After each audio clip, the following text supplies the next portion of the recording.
What's up, you guys? Welcome back to the Coachable podcast. I'm so glad you're here for another week and episode, and it's a special one because, ladies and gentlemen, I am joined by none other than one of my biggest mentors, role models, someone I have looked up to for years, and that is Gabby Bernstein. For over 16 years, Gabby has been transforming lives, including mine, as well as her own. The #1 New York Times bestselling author, has penned 9 different bestsellers, including The Universe Has Your Back, Super Attractor, and her latest, Happy Days. In her weekly podcast, Dear Gabby, she's offering real-time coaching, straight talk, and conversations about personal growth and spirituality. And she's transformed thousands and thousands of lives over the last 16 years. She was featured on Oprah's Super Soul Sunday as the next generation thought leader. And this book that we're going to dive in today, Happy Days, is truly amazing. She is beloved by her readers, and she is not only just a spiritual teacher, a motivational speaker, a catalyst for profound inner change, but this new book, Happy Days, is really her most powerful teaching yet. It's not like her other books on manifestation or spirituality, but it's the most important spiritual lessons that she can give us to date. And it really gives a practical plan for transforming the pain of your past, whatever that may be, into newfound strength and freedom. And it will answer your questions about why you feel blocked, scared, anxious, depressed, or alone. And it's really your guide to become the best version of yourself. I'm so excited to dive into this conversation with Gabby and get her take on why this was such an important book for her to write and why now. Because she's very vulnerable in this book. She really takes us deep into her own personal pain and experiences. And I know and trust that you're going to get so much from this conversation. I do just want to preface that this is a recording that was done on a TikTok live. So if you don't follow me there, make sure that you do. I'm Coach Tori Gordon on TikTok and Instagram, because I am doing things like this, episodes, podcasts live on TikTok. So you don't want to miss out on anything that's happening live. You can ask real questions in real time. And that's what we did with Gabby. And so this is the audio recording from that episode. So it might not be your traditional, episode. There, you might hear us talking as if we are, engaging with other people in the audience, people that are asking questions. So just keep that in mind as you're listening to this. And also at the end of the episode, when Gabby hops off, I continue on and answer so many amazing questions from the audience, and it gives you some insight about a lot of different things that are happening in my life, and you get to know me a little bit better. So make sure to stick around for that at the end. Before we jump into this week's episode, I do want to shout out one of my absolute favorite partners, Organifi. You know, I love them so much. I've been talking about them a lot lately, especially being on the road and traveling so much. I'm like in need of having all of my good nutrients. It's hard to stay on a schedule and like eat healthy when you're traveling, but Organifi has made it so easy for me through their high quality products. So what I love about them, whether it's the green juice, the Organifi Red, or the Organifi Gold, just to name a couple, they use very high quality ingredients. They're plant-based, and they're for optimal health. They're also super convenient. They come in little travel size packs or in a bundle, and you can just scoop it into your water, mix it, and go, and you're being provided with quality nutrition throughout your day. It tastes amazing, and you can get it for less than $3 a day. So make sure you go check out all of the Organifi products. You can go to Organifi.com/Tori Gordon and use code Tori20 at checkout to get 20% off your order. That's Organifi.com/Tori Gordon and use code Tori20 at checkout. Without further ado, let's jump into this episode with Gabby Bernstein. Before we jump into the episode, I want to say thank you to our sponsor, Brillia. Brillia is a non-prescription medication and a safe and impactful alternative to ADHD and anxiety medication, whether that's prescription or non-prescription. And what I love about Brillia is that it does not use any harsh synthetic chemicals found in most medications for these types of symptoms. If you're like me and you're working to wean off stimulant medication like Adderall, Brillia is great because it doesn't have any contraindications with other medications and can be easily added to your regimen. I have a blog on my website, torigordon.com, that can give you insights into my journey taking Brillia. If you do decide to try this product, Brillia should be taken daily to build up in the system and start showing results. And that's where their easy to dissolve tablets makes it really easy and convenient. They offer a 100% money back guarantee if you're not happy with the results. And if you want to try Brillia for yourself, you can get 15% off your first 3-month supply. And just visit discoverbrillia.com and use code Tori15 at checkout. That's discoverbrillia.com and use code Tori15 at checkout. Without this week's episode. Well, how are you doing this morning? It's morning here. I don't know what time it is where you are. I ran over my last conversation, so I completely missed you before. And so here I am. Well, I'm glad you're here. And I was just getting people excited and ready to hear from you. And there were already questions coming in. And I just want to first say just thank you. Thank you for your contribution. Thank you for saying yes to the work. Thank you for being a shepherd for others like myself and those on this live to come after and have, I'm already getting emotional, which is interesting. I wouldn't be having this conversation. I wouldn't be doing the work that I do without your words. So thank you. Wow. Really. I first came across your work several years ago. My sister, a sister, Anna, who's 4 years older than me, who passed away in 2011 after a battle with leukemia. And I found your book, The Universe Has Your Back, on her bedside table, all underlined and highlighted and scratched through. And after she passed, I picked up that book and I held on to it and opened it. And it opened my world after that. Wow. Yeah, it really did. It's like she guided you to it. Yeah. Holy cow, that's so stunning. Yeah. Oh my goodness. She wanted you to find it. Mm-hmm. Yeah. It really was. It unlocked so much for me. And I know your newest book, Happy Days, is going to do the same for so many people. You have accomplished so much. You've done so much incredible work in the world. 9 bestsellers at this point. I just want to know from your perspective, like, what does this book mean to you personally, and how is it different than the ones that came before it? Yeah, well, this book is a story of surviving and thriving after living through trauma. And honestly, you just shared a trauma. Yeah. Everyone that's listening has experienced trauma in some form. And we've all had these experiences in our life where we feel that we maybe feel an energetic disturbance, or we feel that we can't carry on, or we can't move through or move past. And we do a lot of things to push past and numb out and avoid. And in this book, I really teach the methods for how to gently face into and honor your life's experiences and all that you've been through, and to give the reader the guided path from that trauma to profound freedom and inner peace, which I've been saying over and over again. My face is on the cover of this book.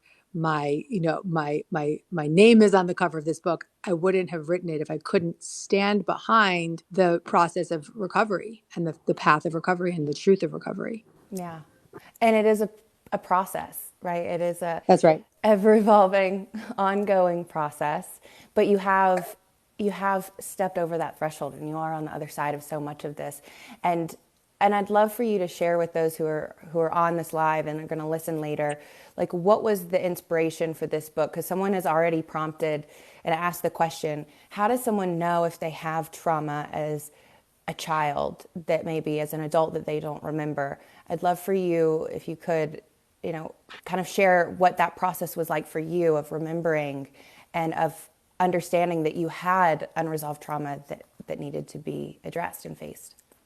Yeah, I recently actually shared about this in one of my TikToks that was like surprisingly widely shared. And it was a TikTok around being in an experience of dissociation and remembering at 36 years old a memory that had been hidden for 30 years. And that was the memory of being sexually abused as a child. And that's, that's big T trauma, right? Yeah. That's big T trauma.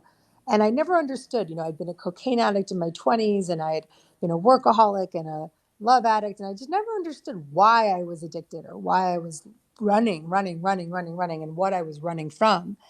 And in the experience of this memory came as a dream first. And I had the dream of confronting this issue as confronting the sexual abuse and then being an adult confronting it.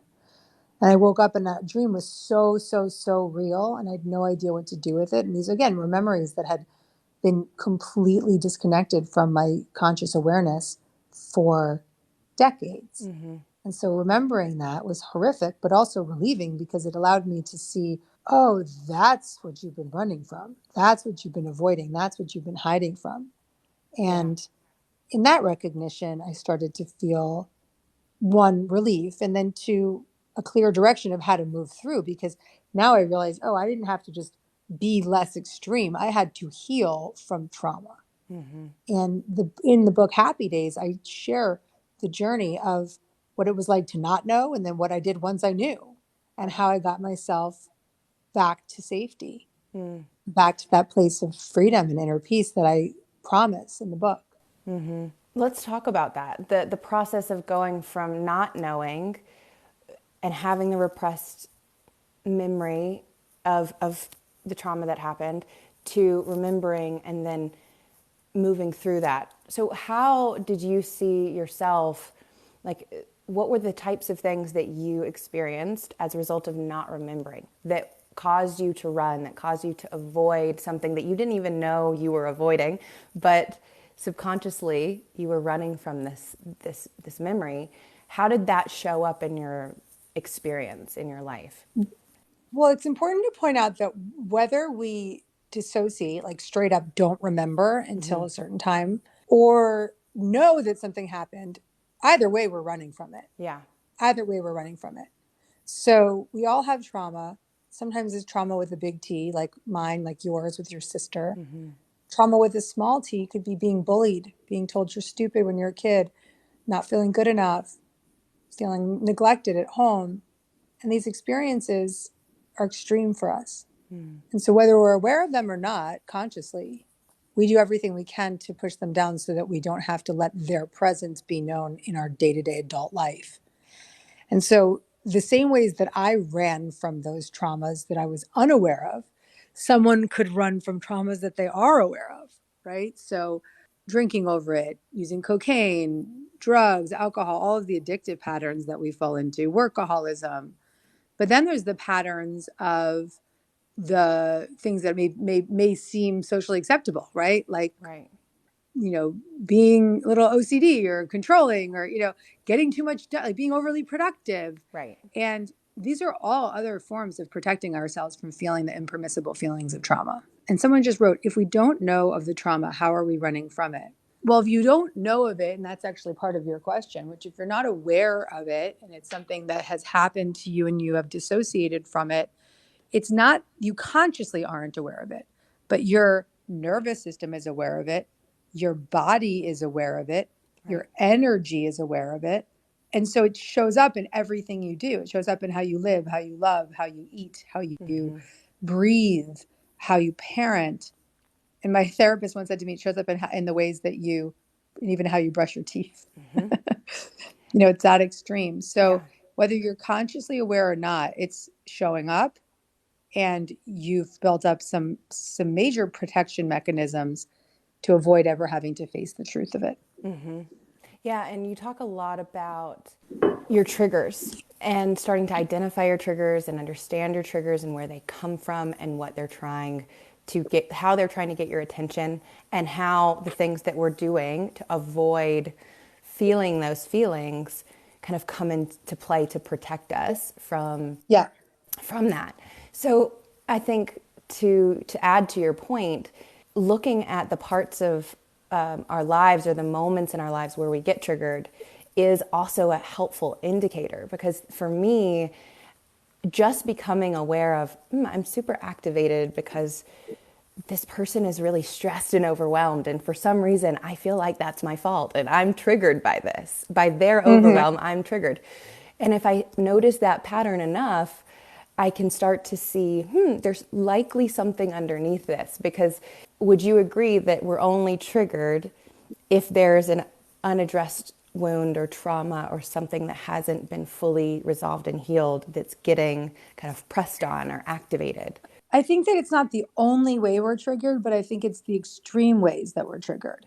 So when you notice yourself like, raging, or you notice yourself running to the refrigerator to eat, or, because something triggered you, right? So if it's, and typically the triggers that are the most extreme are often the same types of triggers, right? So for me, it was feeling out of control. And I would start trying to control the shit out of everything. And I would try to, you know, be like this dictator, try to make everything happen the way I needed to so that I could feel safe again. Right. And workaholism was another way of trying to manage that fear of being out of control. Yeah. And so, whereas for some other people, a trigger could be when they're told to shush, or, a trigger could be when someone questions your work. Maybe that's a trigger from a childhood experience of thinking you're stupid. So the trigger, if you look first at your triggers and what it is that triggers you, this is an exercise that's in Happy Days. The first step is to notice what triggers you, then notice how it feels. What does it feel like when you're triggered? And then how are you running and avoiding that trigger? What is it that you're doing to avoid it? That practice of just asking yourself those three questions and going down the list of all the triggers that are super active for you will help you notice the patterns. Oh, wow. I mainly get triggered when I feel out of control, or I mainly get triggered when I feel stupid or inadequate. And so we have to really have that bravery to look at and take an inventory of what triggers us and the ways that we run from it in order to begin the journey of starting to release the stronghold that those triggers have on us. And to your point, when we're triggered and activated, it is typically a reflection of a unresolved wound from our childhood. Yeah, and I actually went through that exercise the other day when I felt myself getting triggered on a phone call. Actually, I was speaking to somebody who was like super stressed and overwhelmed, and that energy, I was kind of taking it on, and I was getting triggered. And I asked myself, like, what is this feeling? And I was feeling guilty. I was feeling guilt. That was what I kept feeling. And it was a, it was connected to this story that it's my fault. If other people are in pain, or if other people are stressed or overwhelmed or hurting, it must be my fault. I must have Yep. done something. Yep. Yep. And the thing, how did I run from the feeling of guilt? I wrote down several things, but and it manifested at different in different ways at different times based on how much awareness I had in my journey. But sometimes I would I would project that feeling of guilt onto them. So I would make it their fault, right? Or Yeah. I would I would overcompensate and become a fixer and just try to do whatever to make it all go away for them. That's right. That's right. And so seeing that pattern and being willing to sit in that discomfort of, there's a younger version of me that felt Yeah. like I did something wrong, right? Yeah. And start to work with her. I know you talk a lot and introduce a framework for healing called IFS, Internal Family Systems, and you're now trained in facilitating or trained in this modality. Can you speak to what IFS, or Internal Family Systems, is, and how that links to kind of what I just shared about understanding the parts of us that are actually activated or being triggered? Totally. And first of all, I could geek out with you about this all day. Like, I'm obsessed with you. And I'm so sorry that you can't see my face right now I know, I because wish I you're could. amazing. We'll have to do more. You're amazing. Yes. Okay. So, and hopefully you can see my face one day. So, internal family systems therapy is one of the greatest, most profound transformational experiences that you can go through to undo the traumas from your past. And to simply describe it, we've already been talking about the child parts of ourselves that had trauma. Yeah. And then those are known as exiled parts. And then we have the protector parts that avoid facing the trauma. So those are the addicts, in your case, maybe people pleaser. Mm-hmm. We've got these different ways that we avoid and push down and manage. They're Yeah. called managers, really. The impermissible feelings. But we all have collectively is what's known as self. And self is like the internal parent.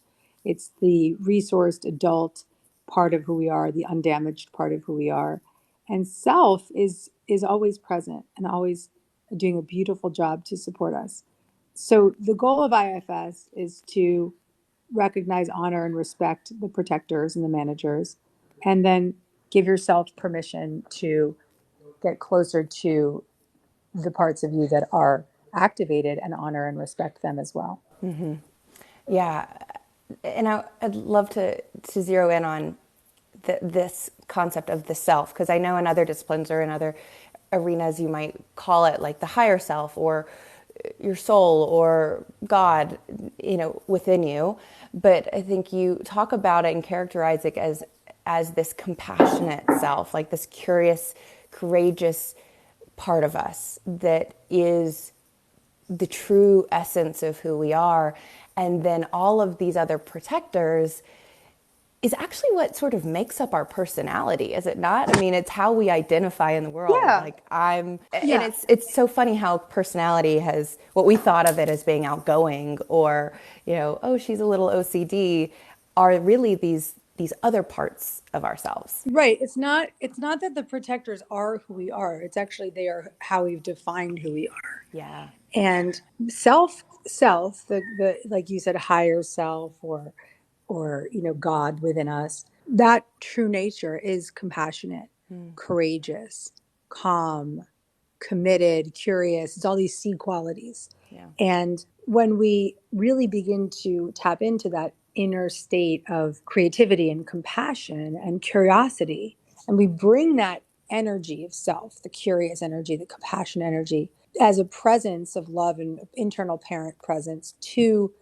all these activated parts of ourselves, we can soothe those extreme parts and we can help them feel safe. And that is how we undo the triggers. Yeah. Because when we're triggered, it's really the child parts of us that are getting triggered. And then the protector parts come in to save us from having to feel the trigger. But if we help the protector parts relax and feel less extreme, then the trigger won't take over and we won't, go binging, or we won't go drinking all night, or, we'll be able to soothe the moment rather than be an extreme reaction. Yeah. And when I've been able to really connect to the exiled parts of me, like the inner children in me at different ages, what I have found, yes, is this ability to sit in that self that's loving and deeply compassionate and curious about what her experience was like. And recognize that when I give her space to speak, what she really wants is safety. Like she wants comfort. She wants to feel safe. And all of these Yes. protectors are the ways in which I've adapted to feel safe. And I Yeah. think we give ourselves such a hard time. The things that we don't like that we dislike most about ourselves, the fact that we're anxious, or the fact that we're addicted, or the fact that we are a codependent, or whatever the term, that we think, maybe we've self-diagnosed as, or maybe we're actually in therapy and we're working through some of these things. But the things that we don't like about ourselves, I think we come in a lot of times with this judgmental lens, like something's wrong with us and we need to be fixed. And when I've been able to connect with my true self, I can see it through such a lens of self-love and compassion, of like, oh, you're just trying to help me. Like you're just Yeah. doing the best you can to create the safety you didn't feel like you had. And now what if you didn't have to do that anymore? Like what if you didn't have Yep. to be in that role anymore? That's one of my favorite questions that IFS therapy asks. If you weren't in this extreme role, what else would you be doing? And whenever you Yeah. ask a protector manager part that question, the part always says, like, I'd be playing, or I'd be drawing, or I'd be relaxing, or I'd be on vacation. And these parts of us just want to relax. They don't want to be so extreme. And so it's such a gorgeous process of, just really letting yourself listen to, honor, respect, and care for all the different parts of yourself. And that there's no bad parts. I can look back and thank the part of me that was a destructive cocaine addict because she was doing the best she could to keep me safe then. And the workaholic, she was doing the best she could. And had they stayed in their extreme roles, it might have led to some very extreme outcomes. But thankfully, they did their part, and now they can be soothed because they got this far. Yeah, and I know you're a mom of a young one, and I'm just curious, as being a mother, what has having your own child taught you about the soothing process and how we cry out in need and what that looks like in real time, and how has that maybe shaped or changed how you soothe yourself?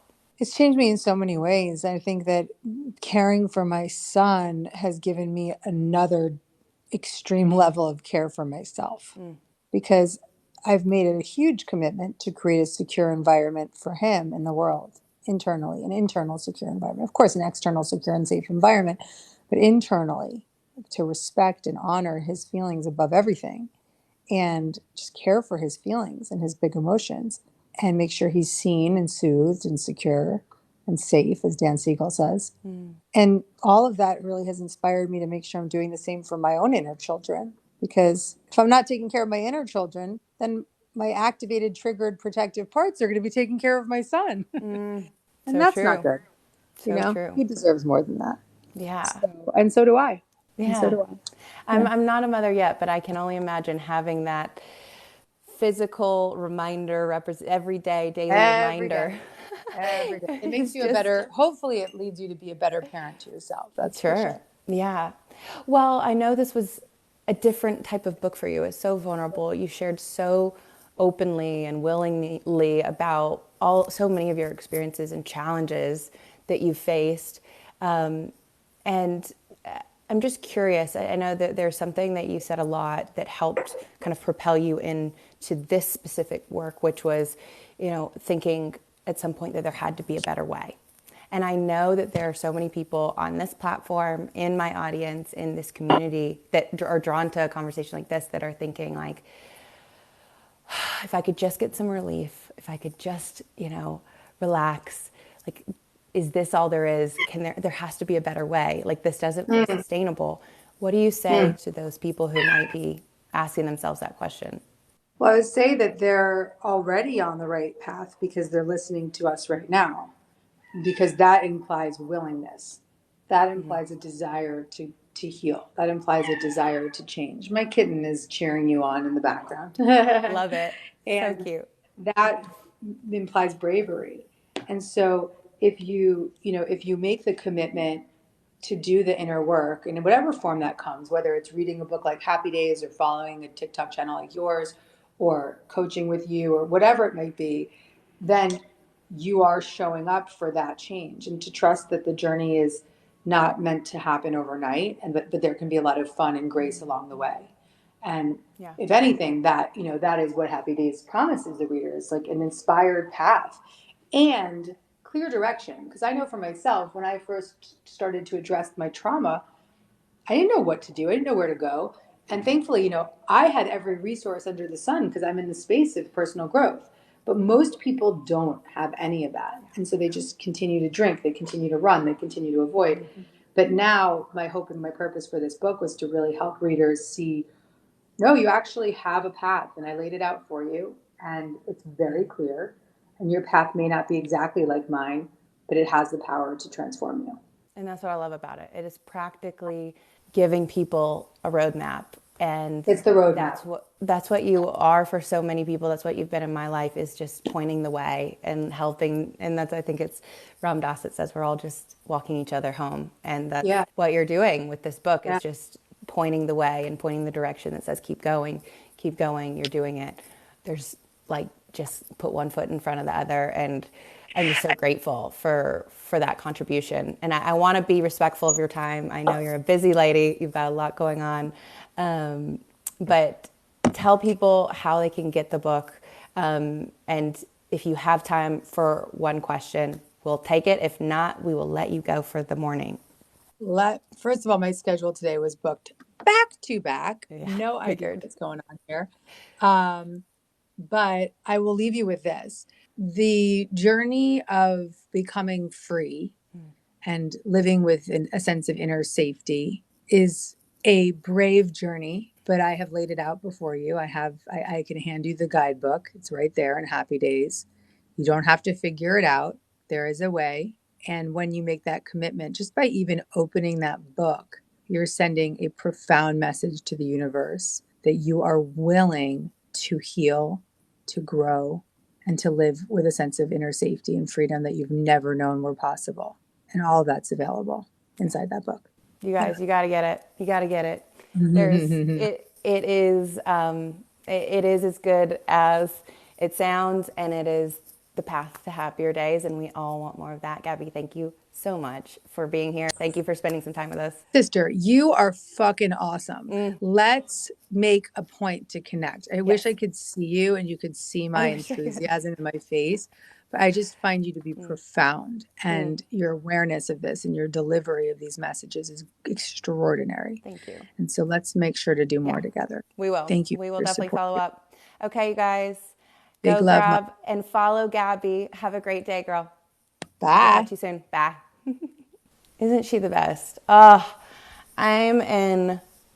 so much gratitude for the people that are courageous enough to share their stories. And I hope that's what my channel does for you. I hope that's what some of my videos do for you, is show you that it's okay to be vulnerable. It's okay to share what you're going through. It's okay. It's normal. It's human to struggle and to be asking hard questions and to not feel like you have all the answers and feel like you have it figured out. Because Gabby didn't. I didn't. We're learning. We're all learning. And are we just willing to learn how to do things differently? That's why my business is called Coachable. That is why the podcast is called the Coachable Podcast, because it's about being committed to being a student and being willing to learn and being willing to grow. And sometimes, you guys, that looks like being a beginner again. If we're willing to be coachable, it means that we have to be a beginner. In the beginning, none of us like to not know what we're doing. None of us like to not have a handle on things or feel like we're not confident. But when you start a healing journey, when you start to commit to a life of mental, emotional, spiritual freedom and abundance, it requires you to go back to the beginning and say, there's got to be a better way. There's got to be a better way. And when we say that, it as Gabby is saying, it's a prayer. It's an unspoken prayer. Opening her book is saying to the universe, like, I'm ready. I'm ready to have the path revealed. I'm ready for the next step. And I'm willing and courageous enough to take it. Even if that requires me to step into the unknown, to do something I've never done before, to release and let go of the comfort blanket of what was, of home, of the familiar patterns, and say, I'm worthy and deserving of a sustainable life of freedom, of balance, of ease, that I don't have to continually and constantly be in struggle. And that is what I just so deeply resonate with about her work, and why I feel like she's just like a sister in so many ways, because she's given me courage to do the same thing and kind of follow behind. And that's what's, I think, so profound about apps like this, is you don't realize when you create something, whether it's you write a book or you create a 15-second TikTok, and you're just willing and courageous enough to put it out there and see if it lands for somebody, simply maybe because it was true for you, how that can really, really transform. once that's put out into the world and into the universe, how that can transform other people, how it can transform yourself, how it can liberate you from the story and the chains that you've been like living under, and the ripple effect that that goes on to serve in the world. You know, Gabby, I would not be doing what I do. I would not be on TikTok. I would not be talking about the things I talk about. I would not be living in the space of freedom that I am today after living through years and years and years of intense trauma and loss, after losing my sister and my mom, all of my grandparents, my uncle, and living through a natural disaster. Many people don't come out on the other side of that free. Many people, their best is just surviving, is just getting through, is just, you know, for many people, we collapse under the weight of so much of the things that we experience in the world, whether it's war or just hate, bigotry, whatever it is that we all experience to some degree. And I think it's just so important that we're kind to ourselves and to each other, and that we recognize that we're all fucking doing the best we can, you know. We're all trying to figure it out. None of us want to suffer. None of us are born wanting just to be an angry, bitter, resentful person, right? We don't get on TikTok to intentionally like look for somebody who can just offend us today, right? But we get into these spaces and like these like places in our lives that feel hard and icky. And if we don't learn how to smooth those edges out and find our center again and realize like all of those things that we're doing, our judging, our criticizing, our comparing, are all ways that we're just trying to protect ourselves and feel safe in a world that's felt really scary and big and overwhelming to our systems, then we can have so much more compassion for ourselves and for the other people in our lives and on this app and in the grocery store or on the road or wherever you find yourself, you know. And so I really encourage you guys to go get Gabby's book, Happy Days. Throw yourself into the work if you know that there's work to be done. And if you're just holding on to this hope, you know, that there are happier days ahead.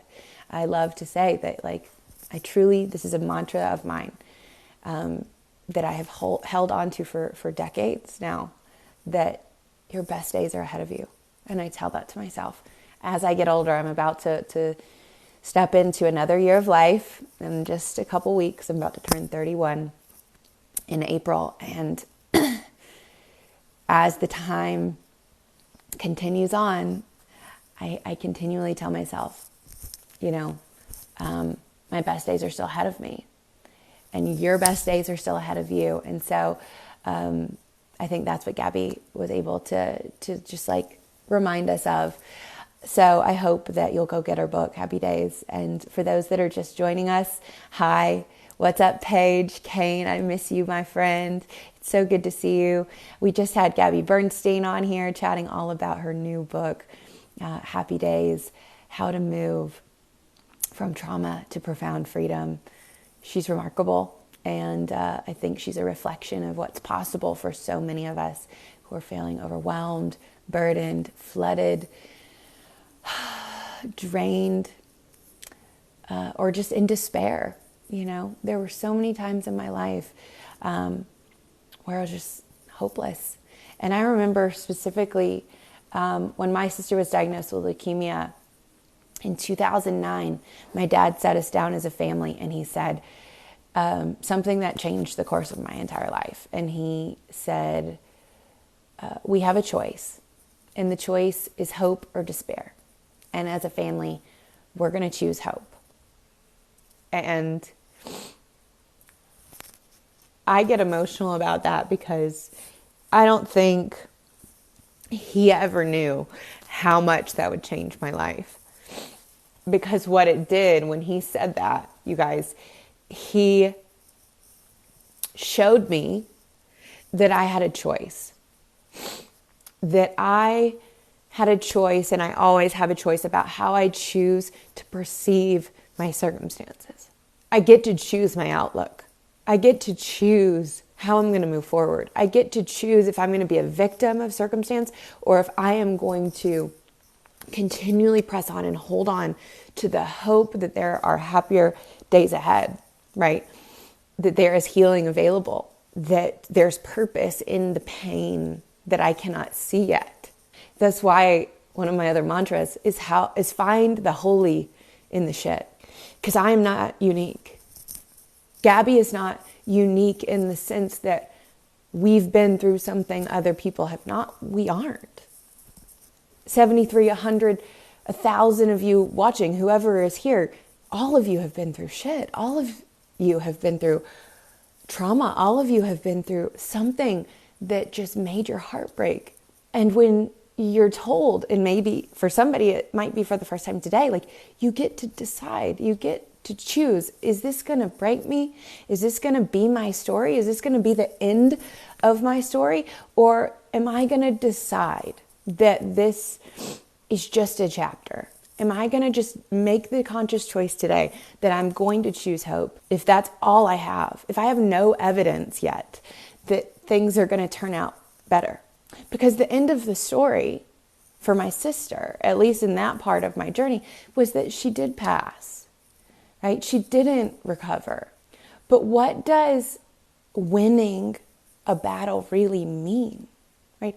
I think people think because Anna passed away from leukemia meant she lost, but I don't see it that way. You know, I don't. What if she's the one who's truly free?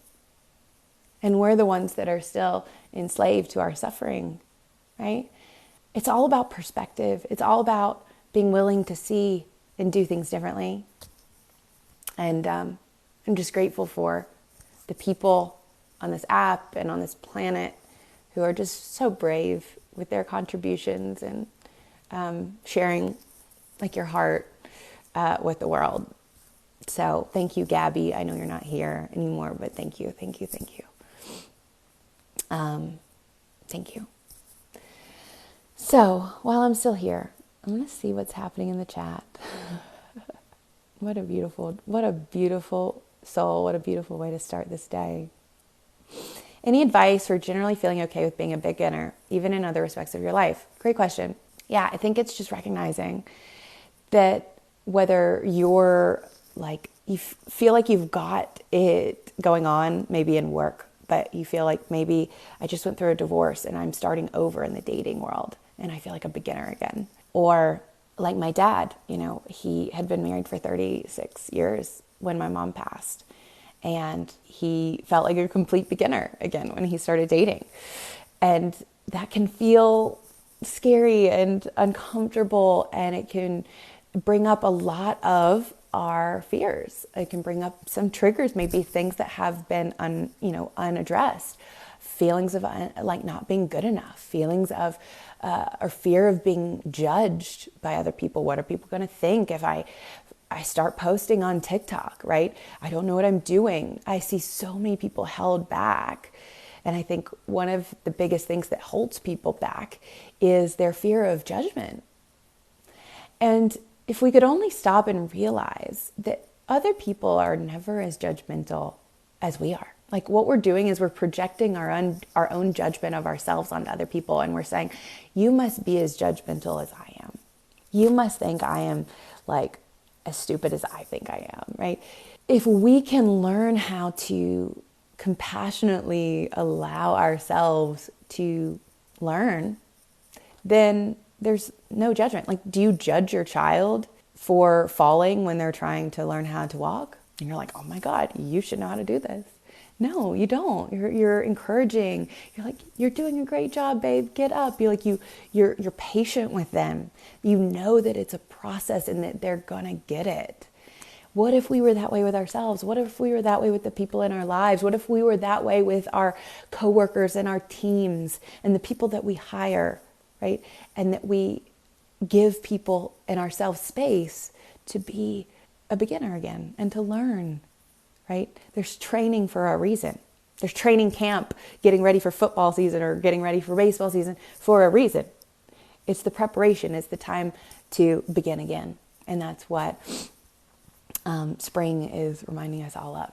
So recognize that we're not going to be an OG all the time. Even in your golden years, you can just decide, oh, I want to learn something new. I want to start art, or I want to start to take singing lessons, and embrace and have fun with the process of learning how you feel and being with all of those sensations and emotions. It's such a beautiful process. You kind of sound like Sammy from Jersey Shore, but in so much more of a mellow way. Cool. I haven't seen that show in years.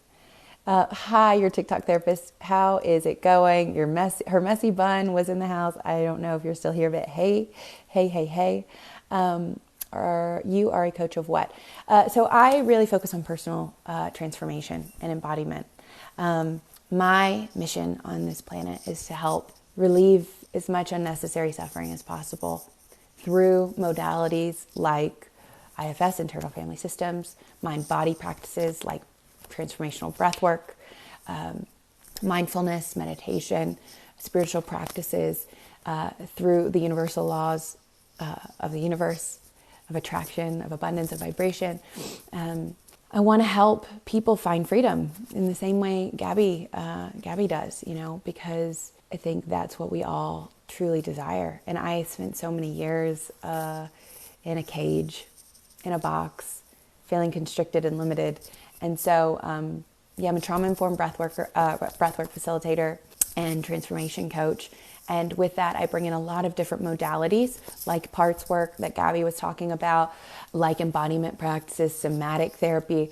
I'm not a clinical practitioner, a therapist. I don't come from a clinical background, even though my background is in social work. I really share a lot of my own personal experiences, but then I have years of additional training with some of the best practitioners in the world.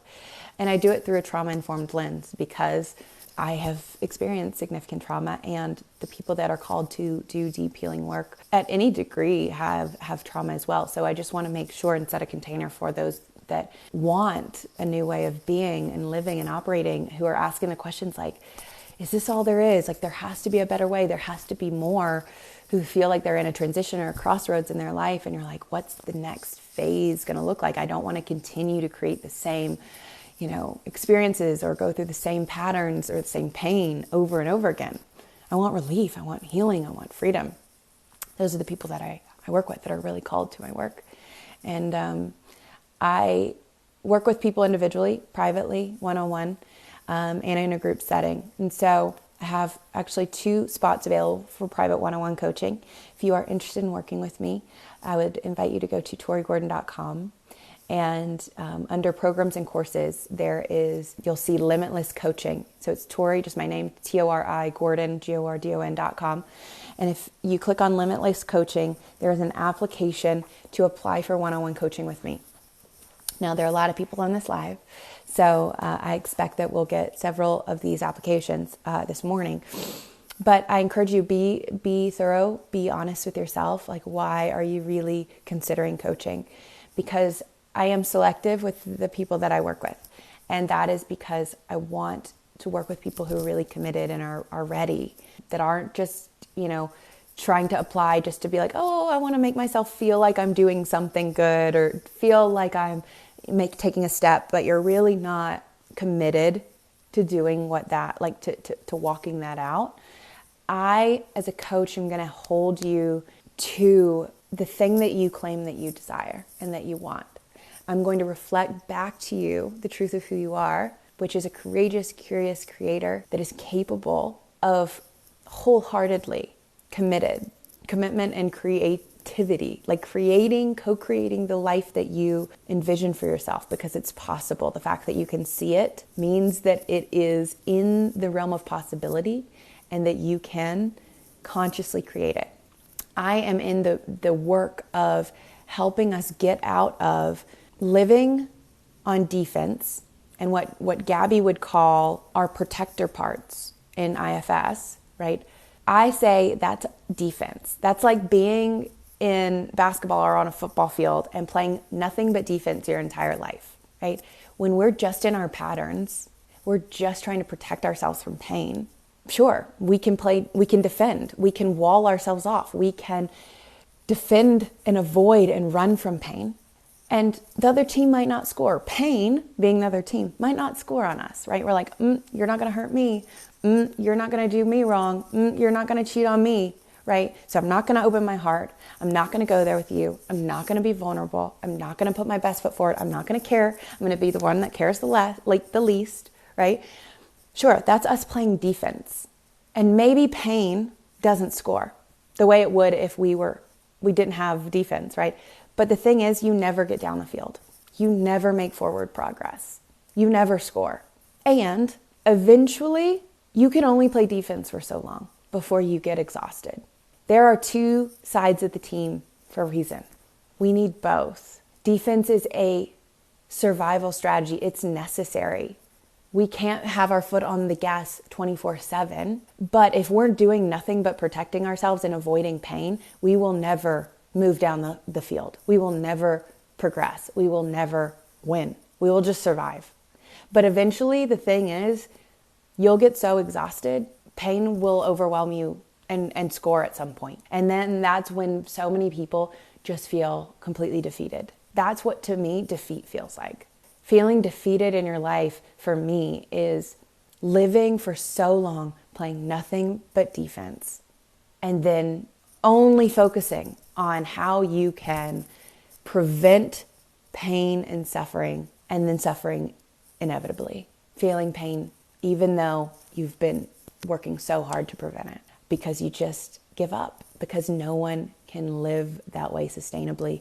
And we need connection. We're wired for connection. We're wired to move forward and to progress and to evolve. So that's a long-winded answer to your question, but I do work with people one-on-one in my group year-long program called Coachable University. We are in the third month of that program right now.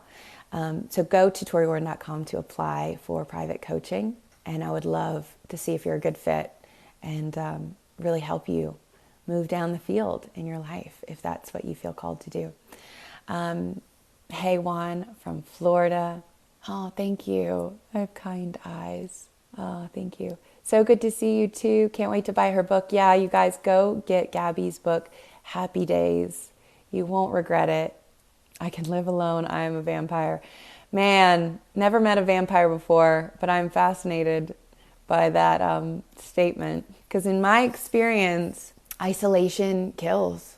You know, we've actually seen, I was looking at the data the other day, a friend of mine who's been on the podcast, Connor Beaton from Man Talks. I hope you guys have listened to that episode. It's such a fantastic conversation with him about what men want and healthy masculinity. He posted something about the suicide rates and how they have increased, but in both men and women, but more significantly in men over the past few years since COVID and being isolated. And it's so prominent, and it was really important for our discussion about masculinity and because I work with a good number of men as well, and why men struggle in our culture to feel like they can have support. And I think it's part of the culture that, for whatever reason, we've told our men that your masculinity is determined by your ability to go through hard shit alone. And that breaks my heart, because it's so far from the truth of what makes you a man. And as a woman, from the women in the world to any man that's on this live right now, I just want to say that's not what we need. You know, it's not what we want. We don't need you to be able to go through hard shit alone. We need you to be willing to say, I need help, or I want to do things differently, or like, this is what I'm going through, because we all need support and connection. And feeling like we don't have an outlet for that, and it doesn't have to be with women, like, get around other men, find communities where you do feel supported and safe, whether that's in therapy, whether that's with a coach, whether that's in a men's group, whether that's in a group of any kind, church, wherever you can find it, AA, whatever. Like, there's so many different outlets, but we're not meant to figure it out on our own. We're just not. How could we know what it looks like to heal or to love ourselves if we've never been taught what loving ourselves looks like, right? If we were raised by parents that didn't love themselves, Why would we expect ourselves to know how to love ourselves, right? I mean, would you expect your child to know how to speak Spanish if they didn't grow up around Spanish-speaking parents or family? You wouldn't. And I think sometimes we expect ourselves to just like know how to deal with things, know how to move through traumas, know how to process and feel our emotions. Like this whole concept of feeling your feelings is so huge on this app, right? And one of the things that goes most viral when I talk about it and be like, okay, but how? How do I feel my feelings, Tori? Like I know I have to feel in order to heal, but how? And the fact that you're asking that question is great, but we have to be willing to follow through on that answer, because you're not expected to know how. But once you ask and you want to know, it is your responsibility to then apply, implement, integrate what you learn. Because knowledge is not power. Getting the answer to how do I feel my feelings, or how do I heal from trauma, or how do I make more money, or how do I attract a potential partner or the one, or how do I, whatever your question is, I or anyone else could give you the answer. Google could give you the answer. If you went to Google right now and you asked it a question, it would give you an answer. That is not power. Knowledge is not power. Applying the knowledge that you receive is. And for those of you that get that, like really get that, you're only making progress. You're only moving down the field when you apply what you know, when you integrate it, when you implement it. There are a lot of you, and I hope that I'm preaching to the choir, but I know that there are a few people on this that need to hear it. There's a lot of you who are so addicted to consumption and to just consuming. What's the next thing? How? Asking the question, signing up for the course, reading the book, listening to the podcast, watching your favorite creator, asking, how would I start the TikTok channel? Or what would I talk about on a YouTube? Or how do you make $1 million? Great question. But you don't need to ask 1,000,000 questions. Just go apply the answer to the first question you ask. And then your life will change, right? If you just did the one thing, you're like, how do I feel less anxious? And someone says, oh, do this box breathing exercise. Like, do it. Like, actually do it. And do it consistently and see how you feel, okay? That's my recommendation for you guys, is if you come to work with me, if you go to therapy, if you go get the book, Happy Days, if you sign up for a course or a program or whatever, if you look up a question on Google, your questions are showing you what you're curious about and where your soul is trying to lead you to some degree. So look at that, but then be willing to do the next step, because the biggest place that people fall off is they have good intentions. They desire change. They desire abundance. They desire freedom, but they don't want to do what's required to have the abundance or the peace or the freedom, because there are requirements, right? Letting go of past versions of yourself, letting go of the familiar, letting go of the comfort blanket of how you've been doing things before, bad habits, old friends, past relationships. That can be hard. And some people say, I'm ready. I want this.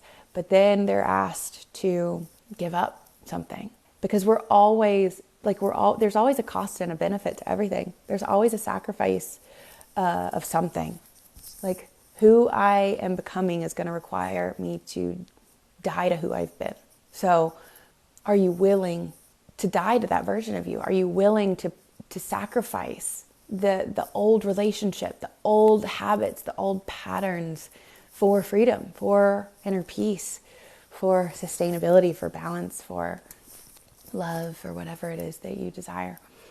And it's scary, and it's a process, and it doesn't happen overnight. And so having support, having accountability, having people in your life that reflect and remind you of who you truly are, the self, the curious, committed, courageous, compassionate self, is who you really are.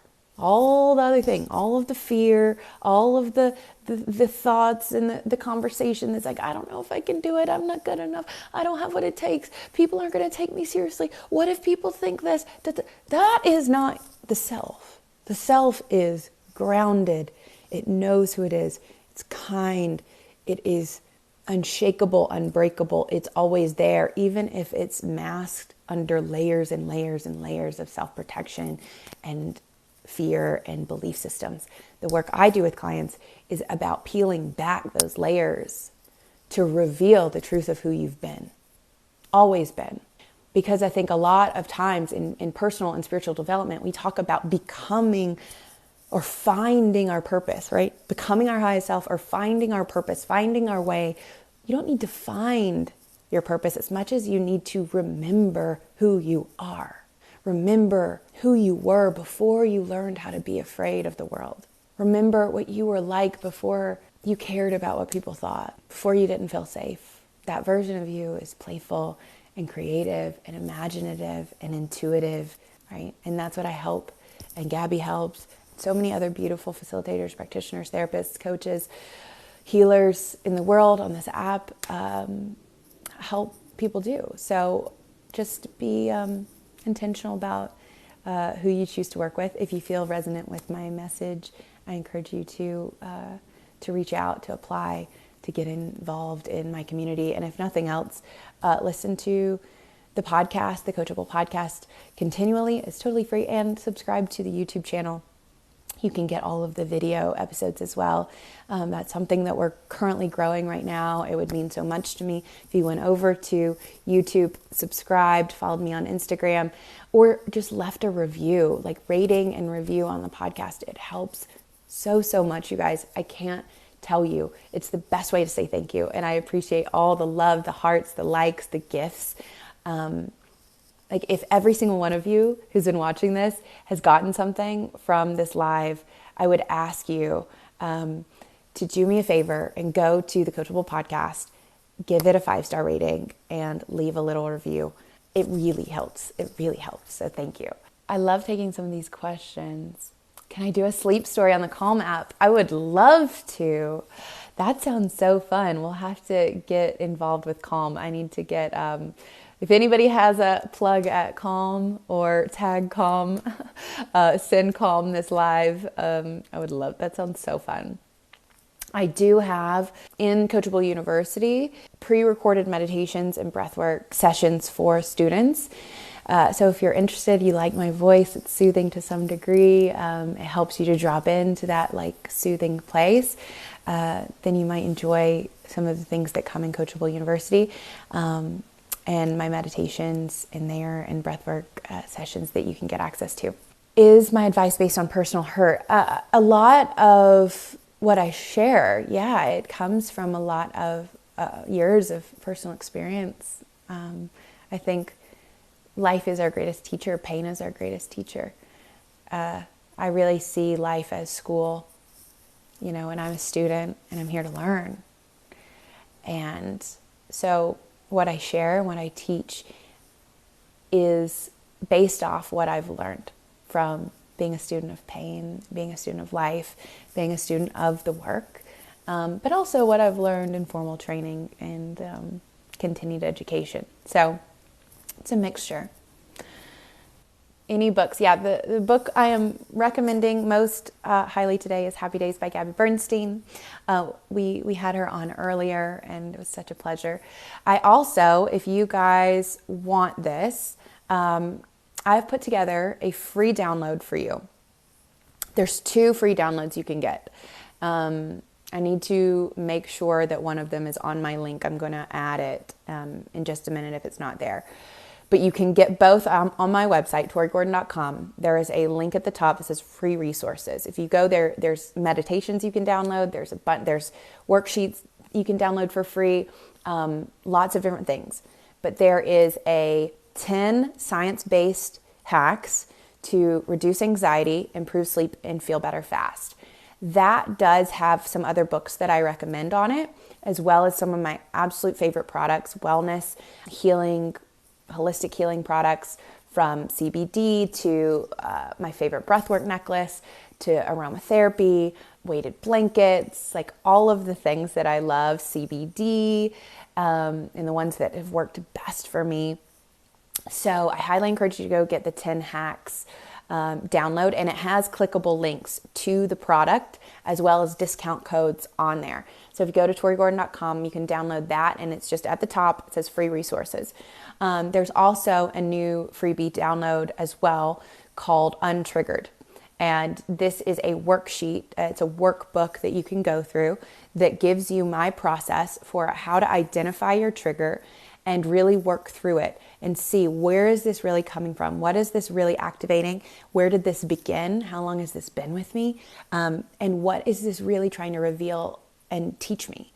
And this is such a helpful exercise for not just your personal awareness and how to really give yourself what you need, but also to be able to navigate conflict in your relationships, because most of the time we get triggered by people in our lives, a lot of times the people that we're closest with. And so it's a really, really helpful tool to work through that so that you can navigate those hard conversations in a way that doesn't blame or shame someone and say, like, you made me feel this way. You did this to me, which is a lot of times how we address people, right?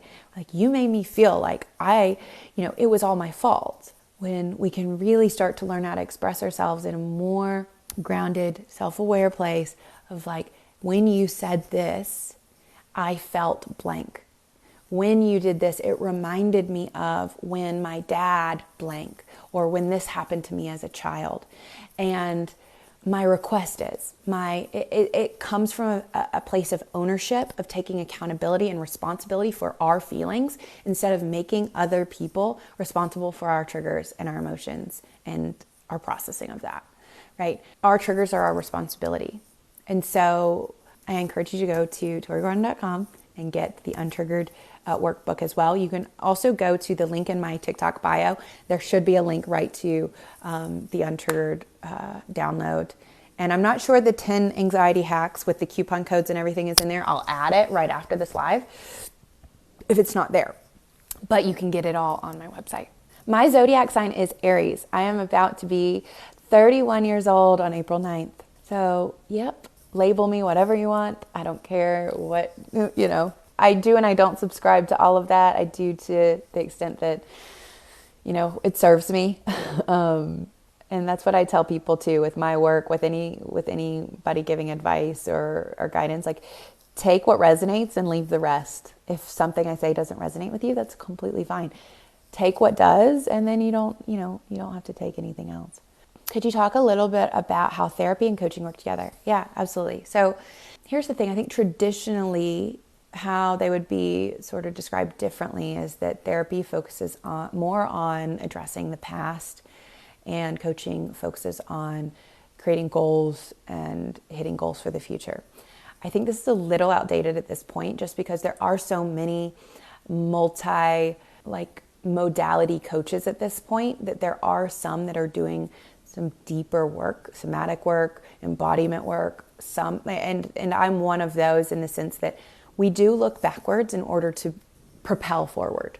We don't spend all of our time looking and spending in the past. We do it from the lens of intentionally moving down the field, right? Our goal is not just to play defense or look at just why we play defense. It's about scoring. It's about getting to the finish line. It's about getting the end result that you're wanting. It's about creating the life that you want to create. Also traditionally, and I'll preface this by saying, not all therapists are the same. Not all therapists are cut from the same cloth. There are lots of different types of therapies, types of modalities, and same with coaching, right? I think coaching we get all put into the same box, and we're not cut from the same cloth. We have different levels of expertise and awareness and ability to meet clients. And here's the thing, whether you are a coach, whether you're a therapist, regardless of your credentials or lack thereof, whoever you are, you can only meet someone as far as you've met yourself. You can only lead someone to places that you have been yourself. And so that's why continual practice, continual education, continual work, the journey of self-healing will always continue, because the moment that I stop working on myself is the moment that I get out of integrity and alignment with the work that I offer people. Because I am a student and I'm a teacher. I'm a student first. I teach because I have learned. And so if I stop learning, then I'm just going to be like a broken record saying the same thing over and over. So yeah, those are a couple of the differences, but there's lots of different therapeutic modalities. And my recommendation, whether you work with a therapist or a coach, if you have experienced trauma, is to work with someone who is trauma informed, who has the ability to do somatic practices with you, which is a body first approach to healing, because trauma is held in the body, stored in the body, in energetic patterns, holding patterns of energy.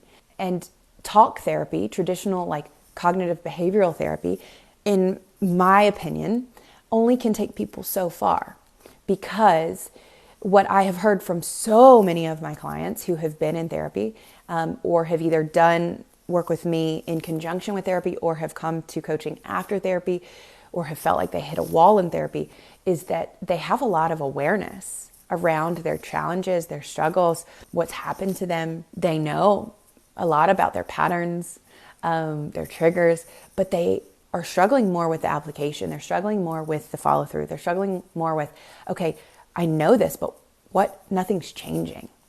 And if we only work on the mental cognitive level and we don't get the body and the nervous system in line and regulated, then it's almost more of a challenge.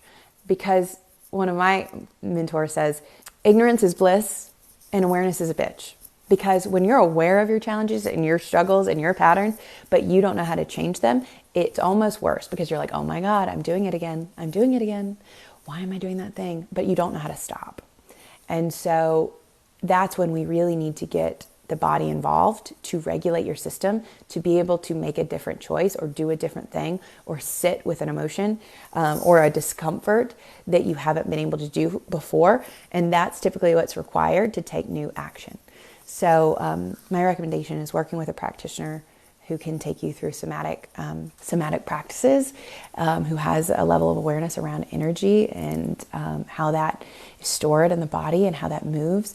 But we come into to different things at different times and when we're ready. So work with who you feel most resonant with at this moment. Brianna, who asked about being a guest on your podcast. Absolutely.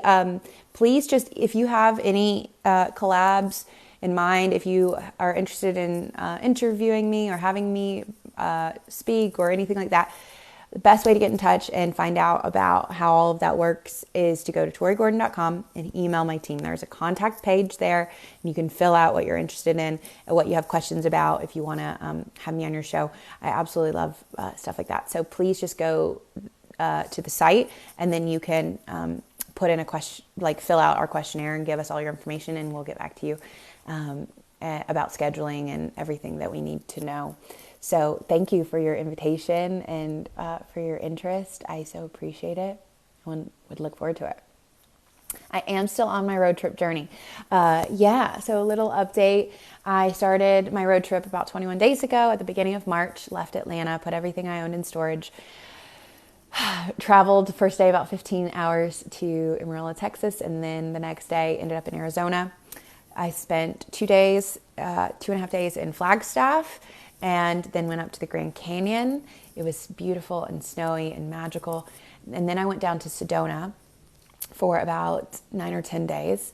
Stayed with a good friend there, Anna. Shout out to Anna if you're listening to this.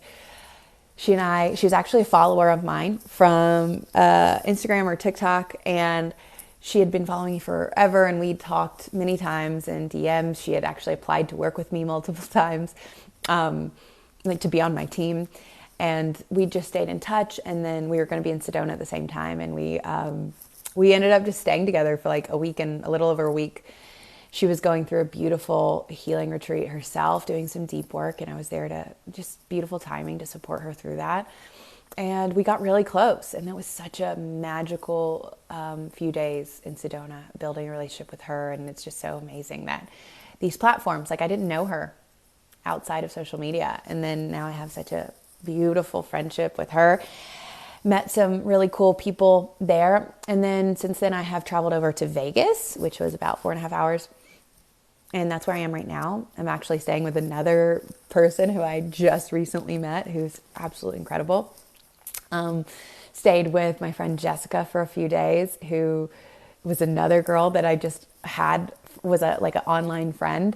And it's just so funny. You know, you can truly meet some of your best friends, like these just magical human beings that you would never have known otherwise if it wasn't for apps like this. And I'm just so grateful. Also, when I was in Sedona, I had another person who was a follower of mine, a girl, Raven, who lived in Phoenix, drove to Sedona just to come on a hike with me, take me on a hike because she was familiar with the area she was driving through. She is such an awesome person as well. So I've gotten to meet some of you, and I had about 90% of the people that came on my retreat last year were all TikTok followers, which is so, so amazing. When I get to just love you and hug you and be with you in person, y'all are the freaking best. So, update on where I'm headed next. So I will be in Vegas for a little while. I'm really enjoying it. Like life outside of the Strip. It's beautiful out here. The weather is absolutely gorgeous.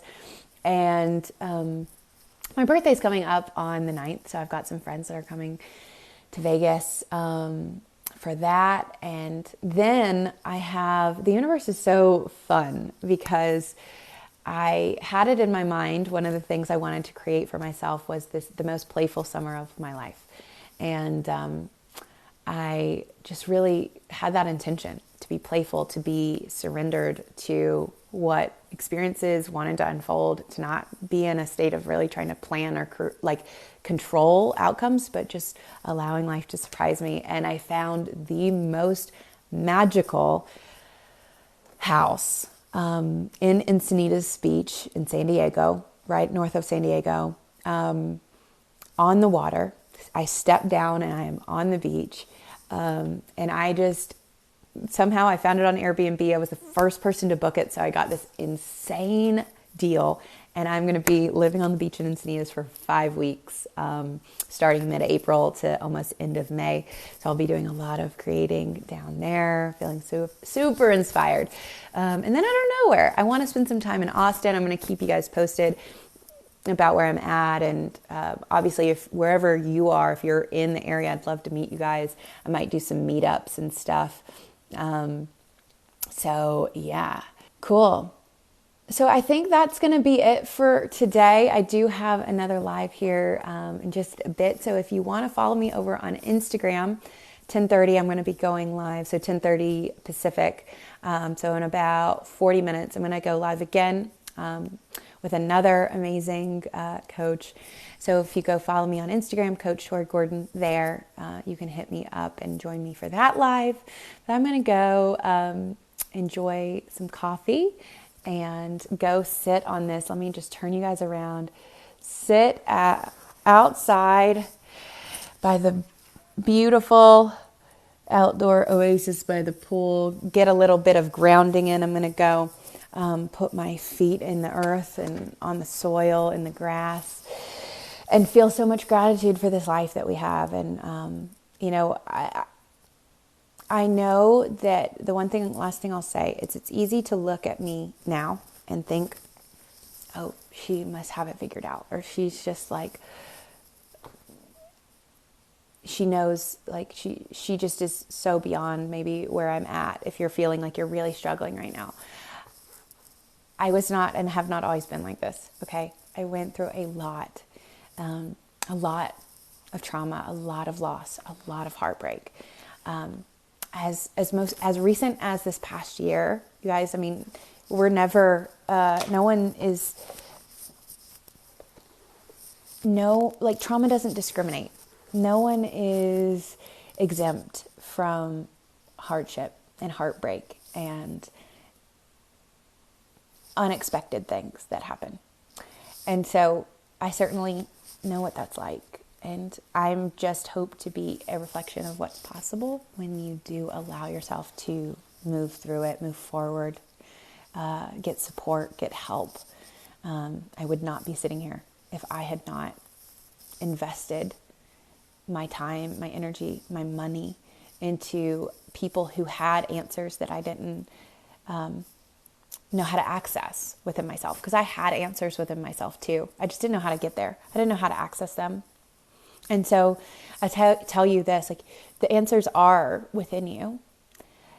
But if you're struggling to feel like I don't know how to get to them, like I know I have a lot to offer, I know I'm capable, I know I have more inside of me, but I don't know how to access it, I don't know how to get to it, I don't know like how to unlock it, that's when you want to hire a coach, okay? Because that's what I really help people do. I don't have it all together. I'm still learning. I'm still finding parts of myself that have been exiled, that have been neglected, that need my love and attention. Please do not look at me and think I am perfect and that I know it all, because I don't. I will be the first person to tell you. I'm just a committed lifelong learner. And the thing I'm most proud of is my wholehearted willingness to continually and ferociously know and love myself, because I think that's the most courageous thing we can do, is to be ourselves in a world that is telling us to be anything other than that. And that's the path I'm walking. And if you're interested in walking that with me, come hang out on Instagram, YouTube, the podcast. Come work with me. I invite you. You're welcome. I would welcome you with open arms, okay?